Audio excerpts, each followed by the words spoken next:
করতাম, মিথ্যা কথা বলতাম না।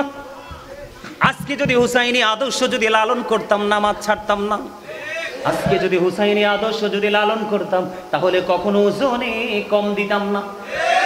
আমরা যদি হুসাইনি আদর্শ লালন করতাম বন্ধু, তাহলে নামাজ পড়ার আগে আমরা ইস্তেঞ্জা করতে যাই, আমরা আপনার তাড়াহুড়া করে আপনার অপবিত্রতা রেখেই আপনারা বন্ধু মসজিদে ঢুকতাম না। কথা বলেন না কেন? এখানে এই বন্ধু খান্তন হুসাইনি আদর্শ আমাদেরকে বাস্তবায়ন করতে হবে।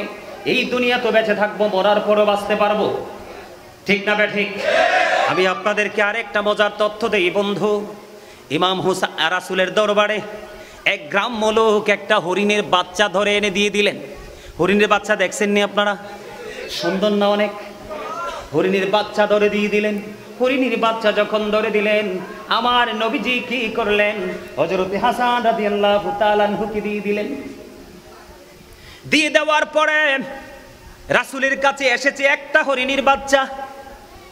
দিয়ে দেওয়ার পরে ইমাম হুসাইন দেখতে দেরি, নানা নানা গো, আমারও একটাই সুন্দর হরিণ লাগবে। কিন্তু নবীজির কাছে এসছে কয়টা বাচ্চা? ছোট্ট একটা হরিণ।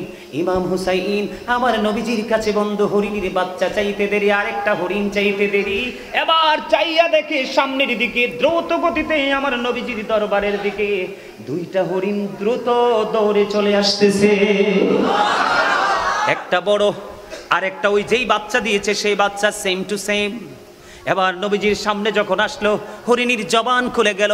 হরিণী নবীজিকে সালাম জানালেন, সালাম দিয়ে বললেন, ইয়া রাসূলুল্লাহ, ইয়া হাবিবাল্লাহ, নবী নবী গো, আপনি যে আপনার একটা কলিজার টুকরাকে যে হরিণের বাচ্চাটা দিয়েছেন, এটার মা হলাম আমি মা হয়ে আরেকটা বাচ্চা আমি নিজে নিয়ে এসেছি, আপনার আরেকটা কলিজার টুকরাকে দিয়ে দেন। জোরে জোরে বলেন না সুবহানাল্লাহ, আরো জোরে বলুন সুবহানাল্লাহ। আপনার আমার একা একা চলার কোনো ক্ষমতা আছে? কথা বলেন না কেন? এই আসমান জমিনের মালিককে? আরো জোরে বলেন। কোরআনে বলেছেন এই যে মালিককে। আমরা ফিরে যেতে হবে একদিন কার কাছে? তাহলে আমার আলোচনাটা গোছাতে হবে। আপনাদেরকে আমি একটা কথাই বলবো, যেহেতু গরম বেশি, আপনাদেরকে আমি প্যান্ডেলে এসে বসার জন্য কাউকে রিকোয়েস্ট করব না। আপনারা যে যেখানে থাকেন, যার যেভাবে ভালো লাগে সেইভাবে থাকেন, আলোচনা শোনেন। কিন্তু সবার কাছে আমার একটা আবেদন থাকবে, আপনাদের সবার জবানটা যেন বন্ধ থাকে। আপনারা কি আমার কথা বুঝতে পারছেন? Stop your mouth everybody. সকলের জবানকে বন্ধ রাখতে হবে। সেকেন্ড যে কন্ডিশন, সেটা হলো you listening my lecture very attentively. আমার কথা সবাইকে মন দিয়ে শুনতে হবে। আপনাদের শোনার যেই মানসিকতা আছে, আপনার যে experience man, you are very experience man, সেটা আমি আইডেন্টিফাই করতে পারছি। আলহামদুলিল্লাহ বলেন না? আরো জোরে। সম্মানিত উপস্থিতি, আসলে আমরা এমন একটা সময়, এমন একটা মুহূর্তে দাঁড়িয়ে কথা বলছি, যে সময়টা, যে মুহূর্তটা আমাদের জন্য আসলে পুরোই একটা প্রতিকূল অবস্থা। এটা কিন্তু আমাদের জন্য মোটেও অনুকূল নয়। কারণ আপনারা যদি কথা বলেন, তাহলে কিন্তু আমি আলোচনা করতে পারবো না। লস কিন্তু আপনাদেরই হবে। আমি কিন্তু আলোচনা করার জন্য এসেছি। আমি যখন জানতে পারছি যে অবস্থাটা ভালো হবে না আগামীকালকে সকাল থেকে, আমি সাথে সাথে হারুন ভাইকে ফোন দিছি যে ভাইজান, আমাকে যত আগে উঠাবেন ততই আমি দুটো কথা বলতে পারবো। যদি দেরি করেন আসলে কথা বলতে পারবো না, কারণ আমাকে আবার ফিরে যেতে হবে। আপনারা কথা বলবেন না, যা বলার আমি বলবো। আপনারা আলোচনা শুনতে চান তো? সবাই চান? এখন চাইতে হলে আপনার আমার সিনায় রাখতে হবে ভালোবাসা, প্রেম। প্রেম নামক, ভালোবাসা নামক খুঁটির উপরে কিন্তু দাঁড়িয়ে আছে পৃথিবী। এই প্রেম ভালোবাসা নামক শব্দটা যদি পৃথিবী থেকে উঠে যেত, হারিয়ে যেত, তাহলে কিন্তু পৃথিবী থাকতো না। কারণ সৃষ্টির মূল রহস্য যদি আপনি উদ্ঘাটন করতে যান, তখন আপনি মূলে গিয়ে খুঁজে পাবেন ভালোবাসা। মূলে গিয়ে খুঁজে পাবেন কি? প্রেম। এটা এমন একটা নিয়ামত, যে নিয়ামত আপনার কাউকে বলে বোঝানো যাবে না। এটা যতক্ষণ না পর্যন্ত এই প্রেম নামক শব্দটা নিজের মধ্যে এটাকে প্রতিষ্ঠিত করতে না পারবো। সম্মানিত উপস্থিতি, আমি পবিত্র কালামে হাকিম থেকে ছোট্ট একটা আয়াতের অংশ তেলাওয়াত করেছি। আল্লাহ রাব্বুল আলামিন বলে দিয়েছেন, আল্লাহর হাবিবকে জানিয়ে দিয়েছেন, কুল লা আসআলুকুম আলাইহি আজরান ইল্লাল মাওয়াদ্দাতা ফিল কুরবা। আল্লাহ রাব্বুল আলামিন আল্লাহর হাবিবকে বলেছে, হাবিব আপনি বলে দেন, আপনি রাসূলকে আল্লাহ রাব্বুল আলামিন শিখিয়ে দিচ্ছে, হাবিব আপনি জানিয়ে দেন। তার মানে কি জানাতে বলেছে? রাসূলকে বলেছে, হাবিব আপনি জানিয়ে দেন, আমি যে তোমাদের কাছে রিসালাত নিয়ে এসেছি, সত্য নিয়ে এসেছি, নিয়ামত নিয়ে এসেছি, এইটার বিনিময় আমি তোমাদের কাছে আবার আহলে বাইতের ভালোবাসা ছাড়া আর আমি কিছুই চাই না। বলেছে কে? আল্লাহ। আমরা কি একটু ভালোবাসতে পারবো না? আরে জোরে, ভালোবাসাটা কি মুখে থাকবে নাকি অন্তরে থাকবে নাকি বাস্তবায়ন করতে হবে? আরে জোরে, সবাইকে কথা বলতে হবে। কথা না বললে কিন্তু কৃপণ বলে বিবেচিত হবেন। এই যে আমার দাদা ভাইরা পাশে বসে আছেন, প্রিন্সিপাল সাহেব, আসলে ওনাকে দেখে আমার প্রিন্সিপালের চাইতেও ওনার বয়স বেশি। আসলে ওনাদের মতো সিনিয়র পার্সন, ওনাদের মতো অনারেবল পার্সনদের সামনে বসে আমাদের মতো ছেলেরা কথা বলাটাও আসলে আমরা সংকোচ বোধ করি। কেন করি জানেন? কারণ ছাত্র যত বড়ই হোক না কেন, শিক্ষক দেখলে তার হৃদয়ে অটোমেটিকই কম্পন আরম্ভ হয়ে যায়। তো ঠিক আমরা আলোচক হলে কি হবে? আমরাও কিন্তু আমাদের সিনিয়র পার্সনদেরকে দেখলে আমাদের মধ্যেও কিন্তু সেই ধরনের একটা ভীতি কাজ করে। আর এটাই কি বলা হয় আদব। কথা কি বুঝে আসছে? আমার দিকে তাকান, আসছে? আমরা প্রেম করব। প্রেমটা ওই যে আমার আগে আপনাদের পীর সাহেব কেবলা, নিশ্চয়ই ওনার আপনাদের কাছে অত্যন্ত সুপরিচিত একজন মানুষ। আবার দেখলাম ওনার রচিত বই কিতাব তিনি করেছেন। নিঃসন্দেহে তিনি একজন জ্ঞানী মানুষ, গুণী মানুষ। জানে পাবে সামনে পিছনে আমার চেয়ে অনেক গুণী মানুষ রয়েছেন, আমি বিশ্বাস করি। তারপরও উনি একটা কথা বলে গেছেন যে একজনকে ভালোবাসলেই কিন্তু ভালোবাসাটা পরিপূর্ণ হয়। ভালোবাসাটাকে পরিপূর্ণ করতে হবে। আহলে বাইতকে প্রত্যেকটা সদস্যকে ভালোবাসতে হবে। ঠিক না ঠিক? এর মধ্যে আমাদের কাছে সবচেয়ে প্রিয়, সবচেয়ে আপন হচ্ছে ইমাম হাসান হুসাইন। ঠিক না ঠিক? আমাদের কাছে এই দুইটা শব্দ, দুইটা নাম কিন্তু অত্যন্ত নিয়ামতে পরিপূর্ণ মনে হয়, তাই তো? আর নিয়ামত হওয়ার কথাই তো। আমার রাসূল বলেছেন, আল হাসান ওয়াল হুসাইন সাইয়্যিদা শাবাবি আহলিল জান্নাহ। আমার রাসূল বলে দিয়েছেন, Imam Hasan and Husain are the leader of younger people in Jannat. জোরে জোরে বলেন না সুবহানাল্লাহ। আরে আরো জোরে। বন্ধুরি আমার নবী, আপনার নবী তো জাহানের বাদশা নবী সরকারে মদিনা, তিনি জানিয়ে দিয়েছেন এই যে অসংখ্য যুবকদেরকে দেখতে পাই, যুবক টেনশন করো না, ও যুবক বন্ধু তোমরা চিন্তা করো না, তোমরা সব সময় ফ্রি থাকবা আর হৃদয়ে ইমাম হাসান হুসাইনের আদর্শটাকে লালন করে বাস্তব জীবনকে বাস্তবায়ন করার চেষ্টা করবে। তাহলে তোমাদের জান্নাতি রিসিপশনে পেয়ে যাবে ইমাম হাসান হুসাইন দুই ভাইকে। বলছে কে? আমার রাসূল। কে বলেছেন? সন্দেহ করা যাবে? হি ওয়াজ ভেরি ট্রুথফুল। আমার নবী ছিলেন শ্রেষ্ঠ সত্যবাদী। এটা ইহুদি খ্রিস্টানদের বক্তব্য। আমরা কিন্তু আজকের এই দিনে এসে আমার নবীর সবকিছুকে মানতে রাজি। কথা বলে না? কি বলেন দাদা ভাই? আমরা কি মানতে রাজি? অসংখ্য জায়গায় আমরা একমত হতে পারি না, যদিও এটা নির্ভরযোগ্য তথ্য দলিল থাকার পরেও। ঠিক না ঠিক? আমার নবী বলেছেন, Imam Hasan and Husain are the leader of younger people in Jannah. বন্ধুরে আমার, আহলে বাইতের অন্যতম সদস্য ইমাম হাসান হুসাইন দুই ভাই জান্নাতি যুবকদের সরদার হবে, লিডার হবে। বন্ধু, আমি আসার সময় দেখতে পেয়েছি আমার অসংখ্য মা বোনেরা দাঁড়িয়ে আছে, হৃদয় উজাড় করে আলোচনা শুনছে রে। আমার মা বোনদের জন্য আমার প্রাণের নবী আরো চমৎকার একটা মেসেজ দিয়েছে। বন্ধু, আমার নবীজি হাদিস শরীফের মধ্যে এসেছে, ফাতেমাতুস সাইয়্যিদাতু নিসাই আহলিল জান্নাহ। আমার রাসূল জানিয়ে দিয়েছেন বন্ধু, mother Fatema is the leader of females in জান্নাহ। আওয়াজ তুলে তুলে বলুন না সুবহানাল্লাহ। জোরে বলুন না সুবহানাল্লাহ। রাঙ্গামাটি সিটির মানুষ হৃদয় খুলে শোনো গো, আমি আমার ভাই বাবাদেরকে বলছি, বাড়ি গিয়ে গিয়ে মা বোনদেরকে জানিয়ে দিবে, তোমরা টেনশন করো না, আহলে বাইতের সাথে একটা প্রেমের জুড়ি লাগাও। আজকে গাজী সুলাইমান আল কাদরি সাহেব বলে গেছে, আমার নবী নাকি বলে গেছে, তোমাদের জান্নাতের রিসিপশনে দাঁড়িয়ে থাকবে মা খাতুনে জান্নাত ফাতেমা। তার মানে তোমাদের জান্নাতের লিডারিনী সারদারিনী হবে রাসূলের কলিজার টুকরা মা খাতুনে জান্নাত ফাতেমা, ইমাম হাসান হুসাইন রাদিয়াল্লাহু তাআলা আনহুর জননী। সুবহানাল্লাহটা স্লো হয়ে গেল না? আকাশ বাতাস মুখরিত করে সুবহানাল্লাহ বলতে হবে, কারণ এই সুবহানাল্লাহটা জান্নাতীদের জন্য জান্নাতি ফল।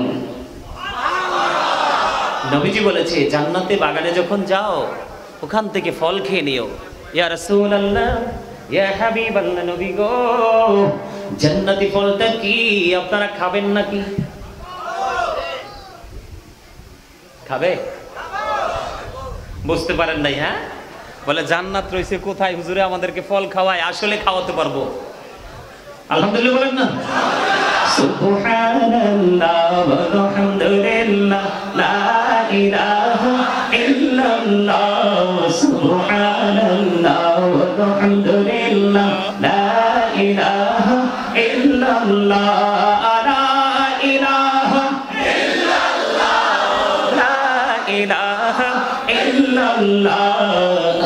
আরশি কুরসি লৌহ কলম সৃষ্টি যাহার ওসিলা, আরশি কুরসি লৌহ কলম সৃষ্টি যাহার ওসিলা, আনি যে আল্লাহ খুশি হইয়া নাম রাখিলেন হাবিবুল্লাহ।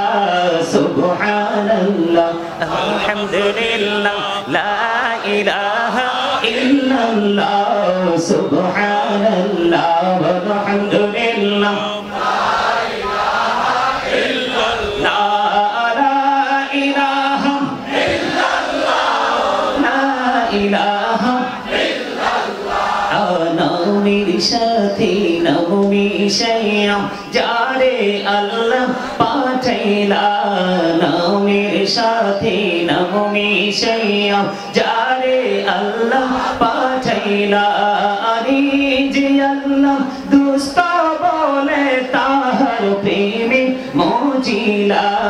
সুবহানাল্লাহ ওয়ালহামদুলিল্লাহ লা ইলাহা ইল্লাল্লাহ, সুবহানাল্লাহ ওয়ালহামদুলিল্লাহ লা ইলাহা ইল্লাল্লাহ, লা ইলাহা ইল্লাল্লাহ, লা ইলাহা ইল্লাল্লাহ, লা ইলাহা ইল্লাল্লাহ মুহাম্মাদুর রাসূলুল্লাহ সাল্লাল্লাহু আলাইহি ওয়াসাল্লাম।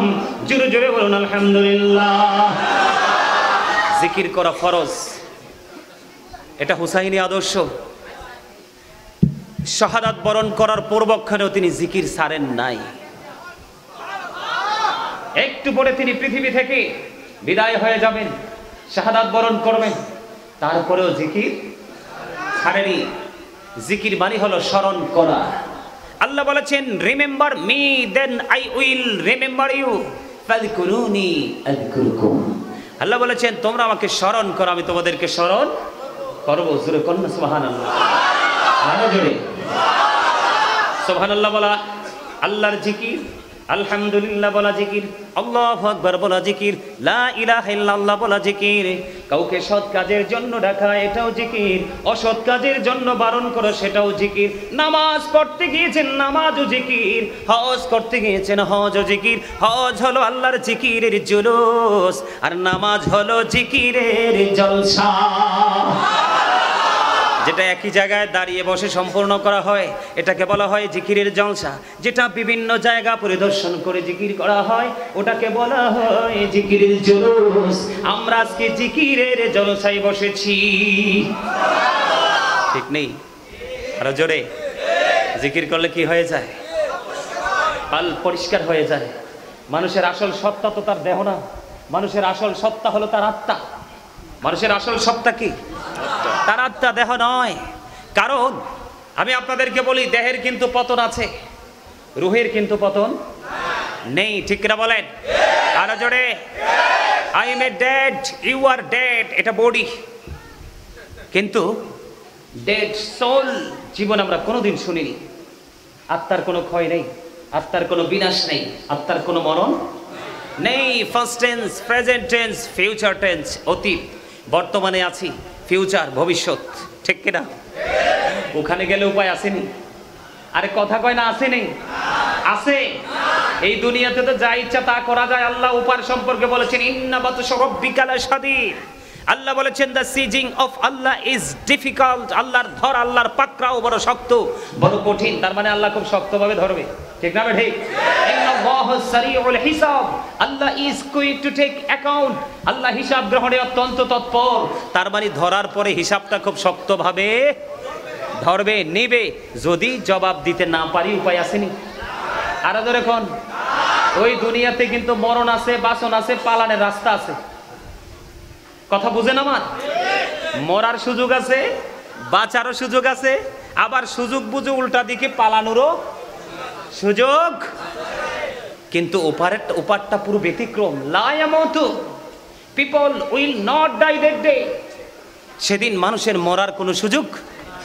ফিহা ওয়ালা ইয়াহইয়া, people will not be able to life that day, বাঁচারও সুযোগ। ওমা হুম আনহা বিগাইবিন, ওখান থেকে অদৃশ্য সুযোগ দেয়, পালাবারও সুযোগ নেই। People will not be able to escape that day, ওখান থেকে পালাবারও কোনো সুযোগ। তাহলে এই জন্য আমাদেরকে কি করতে হবে? ঈমানকে মজবুত করতে হবে। রাসূল এবং রাসূলের আহলে বাইতকে ভালোবাসা আমাদের জন্য ফরজ। কি এই ভালোবাসা যদি আপনার সিনায় 100% না থাকে, তাহলে আপনি মুমিন হয়ে কবরে যেতে পারবেন? ঠিক না? ঠিক পারবো? পারবো না বন্ধু।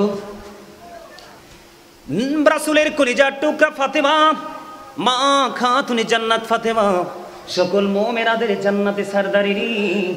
আর এই যে যুবক, এত গরমের মধ্যে তোমরা বসে আছো, ঘাম খেজুরের রসের মতো পড়ছে মাথা থেকে পা পর্যন্ত, ঠিক না? তারপরে বসে আছো আজকের এই 61 হিজরির গরমের মতো, ওই কারবালা মুহররমের 10 তারিখের দিনের মতো কিন্তু আজকে গরম না। ঠিক কিনা বলে? ইমাম হুসাইন ওনার সঙ্গীদেরকে নিয়ে বন্ধু সত্যকে প্রতিষ্ঠিত করার জন্য, রাসূলের কলিজার টুকরা, রাসূলের আদর্শকে পৃথিবীর বুকে নতুন করে আবার প্রতিষ্ঠিত করার জন্য উনি সর্বাত্মক লড়াই করেছেন। যতই প্রতিকূলতা ফুরাত তদেরই পানি ওনার জন্য বন্ধু। ঠিক কিনা বেঠিক? পানি ছাড়া কেউ বাঁচে? কেউ বাঁচে না রে।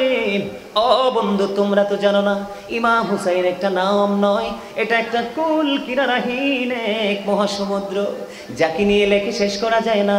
পৃথিবীর সকল গাছকে যদি কলম বানানো হয় বন্ধু, কলম শেষ হয়ে যাবে। ইমাম হুসাইনকে লেখে বন্ধু শেষ করা যায় না। পৃথিবীর সকল খাল বিল নদী নালার পানি যদি তুমি কালি বানাও গো, তাহলেও লেখা শেষ হবে না। পুকুরের পানি, নদীর পানি শেষ হয়ে যাবে।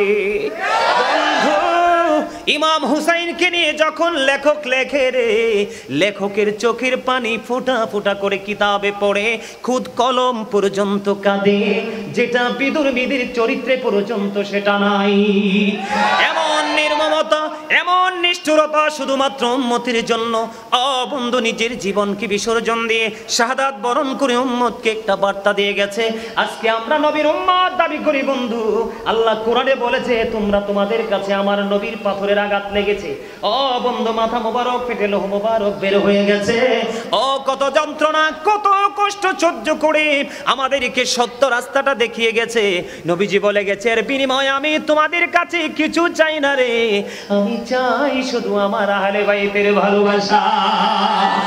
আরো জোরে জোরে বলেন না সুবহানাল্লাহ। বন্ধু, তোমরা বুঝবা কেমন করে গো? এই জন্য আল্লাহ রাব্বুল আলামিন বলেছে, তোমরা হতাশ হইও না, তোমরা বিচলিত হইও না। পৃথিবীর বুকে একটা হক্কানি আলেমের সাথে প্রেমের ডুরি লাগাও, একটা হক্কানি আল্লাহর ওলির সাথে প্রেমের ডুরি লাগাও, আর তাদের সাথেই তোমরা জান্নাতে আসতে পারবা। এটা আমার কথা নয়। আল্লাহ রাব্বুল আলামিন বলেছেন, ফাদখুলি ফি ইবাদি ওয়াদখুলি জান্নাতি। আল্লাহ বলেছেন, join with my dear people, come to my paradise. আল্লাহ বলেছেন, join with my dear people, আমার প্রিয় লোকেদের সাথে যুক্ত হও, কাম টু মাই প্যারাডাইস, আমার জান্নাতে চলে আসো। আপনি আলেমদের সাথে আজকে গাজী সুলাইমানকে ভালোবেসেছেন, বিদায় ইনভাইট করেছেন, ঠিক কিনা বলেন? ভালোবাসা না থাকলে কেউ কাউকে ডাকে না, কথা বলেন না কেন? আপনারা এখানে উপস্থিত হয়েছেন শুধু আহলে বাইতের প্রেম কি জিনিস, কারবালা কি জিনিস বোঝার জন্য, আর বুঝি ইমানকে মজবুত করার জন্য। বন্ধু, ইয়াজিদকে নিয়ে কোনো কথা বলতাম না, কিন্তু ইয়াজিদকে নিয়ে কথা বলতে হবে, কারণ ইমাম হুসাইনের শহীদের সাথে একেবারে 100% যুক্ত রয়েছে। তাকে যদি আলাদা করে দেই, সত্য মিথ্যা কোনোটাই আপনারা বুঝতে পারবেন না, ঠিক কিনা বলেন? আমি সেই অধ্যায়ে পড়ে ঢুকবো, তার আগে আমি আপনাদেরকে বলবো, আল্লাহ কোরআনে বলেছে ভালোবাসার কথা, নবীজির পবিত্র জবান মোবারক দ্বারা তিনি আমাদেরকে বলে গেছেন ভালোবাসার কথা। এখন এই ভালোবাসাটা আল্লাহ বাসছে কিনা প্র্যাকটিক্যালি একটু জানার দরকার আছে না নাই? আপনাদের জানার দরকার আছে না নাই? বন্ধু, আমার দিক থেকে হৃদয় খুলে শোনেন, সারা রাত আমি আপনাদেরকে বিরক্ত করব না, অল্প সময়ের মধ্যে আমি তত্ত্ববহুল আলোচনা করার চেষ্টা করব, যেন আপনাদের বুঝতে, শুনতে, জানতে যেন অসুবিধা না হয়। আমি একটু প্রেমের জায়গাটা ক্লিয়ার করব। বন্ধু আমার, ইমাম হুসাইন আমাদের কলিজার টুকরা, তিনি ছোট।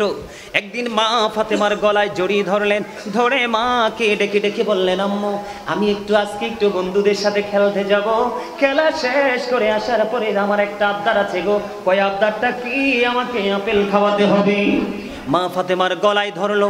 ইমাম হুসাইন বলল, যখন মা খাতুনে জান্নাত ফাতেমা তাকে প্রতিশ্রুতি দিয়ে দিয়েছে, যাও যাও বাবা তুমি খেলা শেষ করে আসো, আমি তোমাকে আপেল খাওয়াবো, এই কথা বললেন। হুসাইন রাদিয়াল্লাহু তাআলা আনহু আস্তে আস্তে করে চলে গেলেন আনন্দিত হয়ে।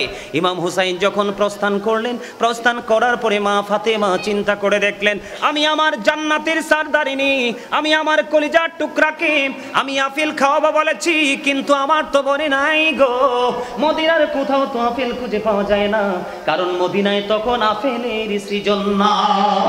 মা ফাতেমার ব্রেইনে যখন আসলো, সোজা তিনি আমার রাসূলের হুজরা মোবারকে চলে গেলেন। যাওয়ার পরে বন্ধ কিতাব প্রমাণ করেছে, নবীজি বসা ছিলেন, রাসূল মা ফাতেমাকে দেখে দাঁড়িয়ে গেলেন, ডাক দিয়ে বললেন, মা মা গো আপনার কি হয়েছে? আপনার ললাটে ঘাম দেখা যায়, আপনাকে পেরেশান মনে হয়। এবার মা ফাতেমা ডাক দিয়ে বললেন, বাবা বাবা গো, আপনার কলিজার টুকরাকে প্রতিশ্রুতি দিয়েছি, সে খেলা শেষ করে আসলে আমি তাকে আপেল দেব। বাবা এখন তো মদিনার কোথাও আপেল নাই, আমি তাকে কেমন করে আপেল দেব? বাবা এবং মেয়ের মধ্যে কথোপকথন, এর মধ্যে বন্ধু চাইয়া দেখে জিবরাইল জান্নাত থেকে আপেল নিয়ে হাজির। জোরে জোরে বলেন না সুবহানাল্লাহ, আর জোরে বলুন সুবহানাল্লাহ। জান্নাতি আপেল নিয়ে যখন হাজির হয়ে গেল, এবার নবীজির কাছে চাইলেন জিবরাইল তিনটা জিনিস, দুইটা বাটি আর একটা চাকু। ইয়া রাসূলুল্লাহ, ইয়া হাবিবাল্লাহ, নবী গো আমার দুইটা বাটি লাগবে, একটা চাকু লাগবে। কিতাব প্রমাণ করেছে আয়েশা সিদ্দিকা রাদিয়াল্লাহু তাআলা আনহার ঘর থেকে দুইটা বাটি এবং একটা চাকু আনা হলো। জিবরাইল আলাইহিস সালাম কি করলেন? আপেলটাকে অর্ধেক করলেন, অর্ধেক করে একটা অর্ধাংশ বন্ধু বাটির মধ্যে বসাইয়া ঢাইকা দিলেন, আর অর্ধাংশ নবীজির পবিত্র হাত মোবারকে তুলে দিলেন, সবাই খাওয়ার জন্য বলে দিলেন। এইখানে একটু রহস্য রয়েছে বন্ধু, পরে আমি খুলে বলছি। এবার কি করলো? আপেল নিয়ে মা ফাতেমা চলে গেল। ইমাম হুসাইন ফিরে আসলো। হুসাইন আসার পরে হুসাইনকে আপেল দিল।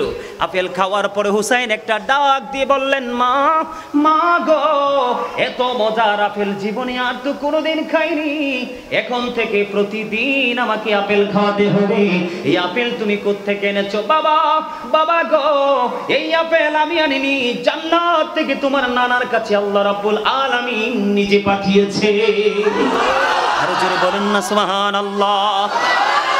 বন্ধু মা ফাতেমার কাছে হযরতে হুসাইন আর একটা সেকেন্ডের জন্য দাঁড়ালেন না, দৌড়ে চলে আসলেন আমার প্রাণের নবীর কাছে। নানা গো, এখন থেকে প্রতিদিন তোমাকে আমাকে আপেল দিতে হবে। একটু রহস্য আছে যে শুরুতে রেখে এসেছি, মনে আসেনি আপনাদের? অর্ধেক আপেল কিন্তু বাটির মধ্যে। অর্ধেক আপেল কোথায়? বাটির মধ্যে। জিবরাইল বলে গেছে, নবী গো এই আপেলটা প্রতিদিন একবার উপরের ভাটিটা সরাবে, প্রতিদিন শুধু একবারে সরাবে, দুইবার নয়। এবার কি করলেন বন্ধু? দিনটা চলে গেল, রাত্র যখন হলো, পরের দিন হলো, এই বাটি ডাকনা সরাইয়া দেখে অর্ধেকটা আপেল পুরো আস্তা হয়ে আছে। জিবরাইল বলে গেছে, প্রতিদিন একবার ঢাকনা সরাবেন, অর্ধেকটা আপেল কাটবেন আর অর্ধেকটা আমি যেইভাবে দেখিয়েছি সেইভাবে ঢেকে রেখে দিবেন। সিস্টেম মতো বন্ধু কাটতে লাগলেন, কাটার পর অর্ধাংশ খাইলেন। খাওয়ার পরে চাইয়া দেখি বন্ধু, গতকালকে যে মজা ছিল আপেলে, আজকের মজা তেমন না, আজকের মজা আরেক রকম। আরে জোরে বলেন না সুবহানাল্লাহ। এমনি করে করে করে করে 2 বছর পর্যন্ত বন্ধু বাটিটা সরাইলে দেখতো আপেলটা বন্ধু আস্তা হয়ে আছে, মানে গোটা। আপনারা কি বলেন? গোটা গোটা হয়ে আছে। 2 বছর পরে আল্লাহর কুদরতে জান্নাতি আপেল আবার অদৃশ্য হয়ে যায়। জোরে জোরে বলেন না সুবহানাল্লাহ। এটা কি প্রেম নয়? এটা কি ভালোবাসা নয়? এখান থেকে শিক্ষা আছে না নাই? আমার মালিক যদি তাদের প্রতি এত খুশি, তাহলে আমরা কি করা উচিত? কথা বলেন না কেন? আজকে যদি হুসাইনি আদর্শ যদি আমরা লালন করতাম, মিথ্যা কথা বলতাম না। আজকে যদি হুসাইনি আদর্শ যদি লালন করতাম, নামাজ ছাড়তাম না। আজকে যদি হুসাইনি আদর্শ যদি লালন করতাম, তাহলে কখনো ওজনে কম দিতাম না। আমরা যদি হুসাইনি আদর্শ লালন করতাম বন্ধু, তাহলে নামাজ পড়ার আগে আমরা ইস্তেঞ্জা করতে যাই, আমরা আপনার তাড়াহুড়া করে আপনার অপবিত্রতা রেখেই আপনারা বন্ধু মসজিদে ঢুকতাম না। কথা বলেন না কেন? এখানে এই বন্ধু খান্তন হুসাইনি আদর্শ আমাদেরকে বাস্তবায়ন করতে হবে। এই দুনিয়া তো বেঁচে থাকবো, মরার পরও বাঁচতে পারবো, ঠিক না ঠিক? আমি আপনাদেরকে আরেকটা মজার তথ্য দেই বন্ধু। ইমাম রাসূলের দরবারে এক গ্রাম্য লোক একটা হরিণের বাচ্চা ধরে এনে দিয়ে দিলেন। হরিণের বাচ্চা দেখছেন নি আপনারা? সুন্দর না অনেক? হরিণের বাচ্চা ধরে দিয়ে দিলেন। হরিণের বাচ্চা যখন ধরে দিলেন, আমার নবীজি কি করলেন? হযরত হাসান রাদিয়াল্লাহু তাআলা আনহুকে দিয়ে দিলেন। দিয়ে দেওয়ার পরে রাসূলের কাছে এসেছে একটা হরিণের বাচ্চা। দিয়ে দেওয়ার পরে ইমাম হুসাইন দেখতে দেরি, নানা নানা গো, আমারও একটাই সুন্দর হরিণ লাগবে। কিন্তু নবীজির কাছে এসছে কয়টা বাচ্চা? ছোট্ট একটা হরিণ। ইমাম হুসাইন আমার নবীজির কাছে বন্ধু হরিণের বাচ্চা চাইতে দেরি, আরেকটা হরিণ চাইতে দেরি। এবার চাইয়া দেখে সামনের দিকে দ্রুত গতিতে আমার নবীজির দরবারের দিকে 2টা হরিণ দ্রুত দৌড়ে চলে আসতেছে। একটা বড়, আর একটা ওই যেই বাচ্চা দিয়েছে সেই বাচ্চা সেম টু সেম। এবার নবীজির সামনে যখন আসলো, হরিণীর জবান খুলে গেল। হরিণী নবীজিকে সালাম জানালেন, সালাম দিয়ে বললেন, ইয়া রাসূলুল্লাহ, ইয়া হাবিবাল্লাহ, নবী নবী গো, আপনি যে আপনার একটা কলিজার টুকরাকে যে হরিণের বাচ্চাটা দিয়েছেন, এটার মা হলাম আমি মা হয়ে আরেকটা বাচ্চা আমি নিজে নিয়ে এসেছি, আপনার আরেকটা কলিজার টুকরাকে দিয়ে দেন। জোরে জোরে বলেন না সুবহানাল্লাহ, আরো জোরে বলুন সুবহানাল্লাহ। আপনার আমার একা একা চলার কোনো ক্ষমতা আছে? কথা বলেন না কেন? এই আসমান জমিনের মালিককে? আরো জোরে বলেন। কোরআনে বলেছেন এই যে মালিককে। আমরা ফিরে যেতে হবে একদিন কার কাছে? তাহলে হরিণ কি নিজে আইছে না আল্লাহ পাঠাইছে? আরো জোরে বলেন। এখানে প্রেম দেখা যায় কি যায় না? বন্ধু আমার, এই মুরব্বী দাদা ভাই যারা এখানে, আপনারা দর্শক সারিতে যারা রয়েছেন, তারা অনেক আগে শুনেছেন এগুলো। আগে বেশি বেশি করে আলেমরা এই আলোচনাগুলো করতো মানুষের ঈমানকে মজবুত করার জন্য। কিন্তু এখন ওই আলেমও নাই, আলোচনাও নাই, মানুষগুলো প্রেম শূন্য হয়ে যাচ্ছে। ইমাম হাসান হুসাইন 2 ভাই হাতের লেখা লেখলেন। কি লেখলেন? হাতের লেখা লেখলেন। লেখার পরে নবীজির কাছে গেলেন। নবীজি কয়, তোমার বাবার কাছে যাও। বাবার কাছে গেল হযরতে আলী। আলীর কাছে যাওয়ার পরে আলী বললেন, যাও তোমার মায়ের কাছে যাও, ফয়সালা হবে। ফয়সালা হলো কি জানেন? 2 ভাই হাতের লেখা লেখার পরে ফয়সালার জন্য গেলেন, কার লেখাটা বেশি সুন্দর। মা ফাতেমা একটা ডাক দিয়ে বললেন, আমার কাছে 60টা মতি আছে। কয়টা? আমার কাছে 60টা মতি আছে। আমি তোমরা 2 ভাইয়ের দিকে নিক্ষেপ করব। যে যত বেশি কুড়াতে পারবে, তার মানে আমি নিক্ষেপ করার পরে যে যত বেশি নিতে পারবা, তার হাতের লেখাটা বেশি সুন্দর বলে বিবেচিত হবে। মা ফাতেমা কাজ শুরু করে দিলেন। একটা একটা করে বন্ধু মতি নিক্ষেপ করলেন। 2 ভাই 3টা করে 6টা নিল। আর আছে কয়টা? হিসাব মতো পাবে তো যেই কোনো একজনে, ঠিক কিনা বলেন? মা ফাতেমা 2 ভাইয়ের দিকে মতি নিক্ষেপ করার জন্য রেডি হলো। আমার আল্লাহ একটা ডাক দিয়ে বললেন, জিবরাইল যাও যাও ফাতেমার আঙ্গিনায় চলে যাও। ফাতেমা যখন মুতি নিক্ষেপ করবে, এটাকে তুমি দুইটা টুকরো করে দুই ভাইয়ের ভাগে দিয়ে দিবা। যেমন কথা তেমন কাজ বন্ধু। মা খাতুনে জান্নাত ফাতেমা নিক্ষেপ করতে দেরি, হঠাৎ তিনি দেখতে পেলেন অটোমেটিক্যালি মুতিটা দুইটা টুকরো হয়ে দুই ভাইয়ের ভাগে চলে যায়। মা ফাতেমা একটা ডাক দিয়ে বলল, বাবা বাবা গো, তোমরা দুই ভাইয়ের হাতের লেখাই সমান সুন্দর। জুড়ে জুড়ে সুবহানাল্লাহ। বন্ধু, ইমাম হাসান হোসাইন দুই ভাই আমাদের কলিজার টুকরা, আমাদের প্রাণ, আমাদের আদর্শ। আমরা তাকে লালন করব, বাস্তব জীবনে বাস্তবায়ন করব, তাহলে আমরা নগণ্য থেকে হয়ে যাব ধন্য। ঠিক না ঠিক? এগুলা কি প্রেম কিনা? তারা কেমন আদর্শের ছিল আমি আপনাদেরকে বলি।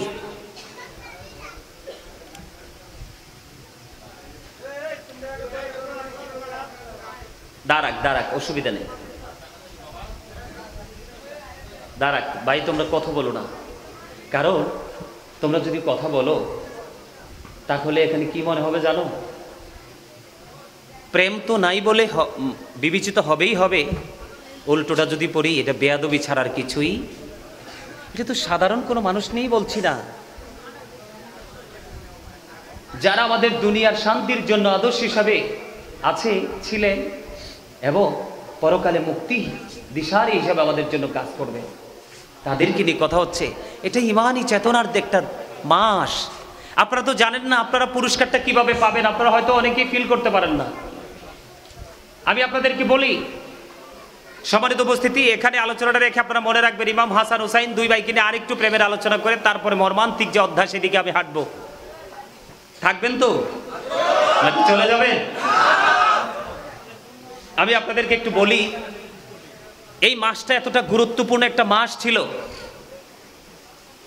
এই মহরমের 10 তারিখটা এতটাই নিয়ামতে পরিপূর্ণ একটা দিন ছিল, যেটা আপনি আমি কল্পনা করেও শেষ করতে পারবো না। আদম আলাইহিস সালামকে এই মাসে সৃষ্টি করা হয়েছে, ওনার দেহে প্রাণ দেওয়া হয়েছে, ফেরেশতাদেরকে দিয়ে ওনাকে সম্মানের সাজদা করানো হয়েছে, ওনাদেরকে কিন্তু জান্নাত থেকে বের করে দেওয়া হয়েছিল না? জানেন তো আপনারা? আবার ওনাদেরকে কবুল করা হয়েছে এই মাসে। সুবহানাল্লাহ বলেন না?